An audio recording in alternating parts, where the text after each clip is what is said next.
FIFA বিশ্বকাপ ঘিরে বিশ্বজুড়ে ফুটবল উন্মাদনা বাড়ার মধ্যেই হংকংয়ের শুল্ক কর্মকর্তারা বড় ধরনের নকল পণ্য বিরোধী অভিযান চালিয়েছে। অভিযানে আনুমানিক 2 কোটি হংকং ডলার মূল্যের জাল ফুটবল সামগ্রী ও পোশাক জব্দ করা হয়েছে। কর্তৃপক্ষ জানিয়েছে, বিশ্বকাপকে কেন্দ্র করে ফুটবল ভক্তদের মধ্যে জনপ্রিয়তা ও চাহিদা বাড়ছে।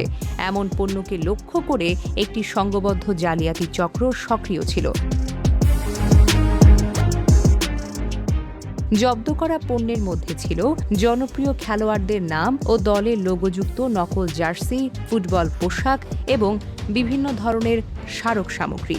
শুল্ক কর্মকর্তারা বলেন, এসব নকল পণ্য দেখতে অনেকটা আসলের মতো হলেও মানের দিক থেকে বড় ধরনের পার্থক্য রয়েছে। বিশেষ করে জার্সির প্রিন্টিং, কাপড়ের গুণগত মান, সেলাই ও কারুকাজে ত্রুটি থাকতে পারে। অনেক ক্ষেত্রে ভোক্তাদের বিভ্রান্ত করার জন্য আসল পণ্যের নকশা ও ব্র্যান্ডিং হুবহু অনুকরণ করা হয়েছে।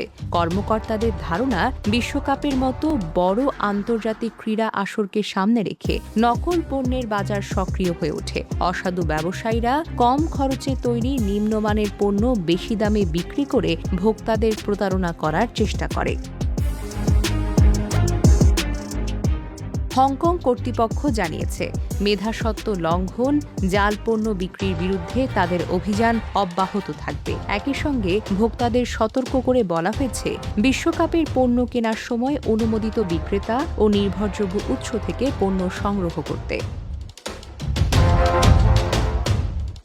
ফুটবল বিশ্বকাপ ঘিরে বাণিজ্যিক কার্যক্রম যত বাড়ছে, ততই যেন নকল পণ্যের ঝুঁকিও বাড়ছে। তাই আসল পণ্য নিশ্চিত করা এবং মেধাস্বত্ব রক্ষা এখন সংশ্লিষ্ট কর্তৃপক্ষের জন্য গুরুত্বপূর্ণ চ্যালেঞ্জ হয়ে দাঁড়িয়েছে।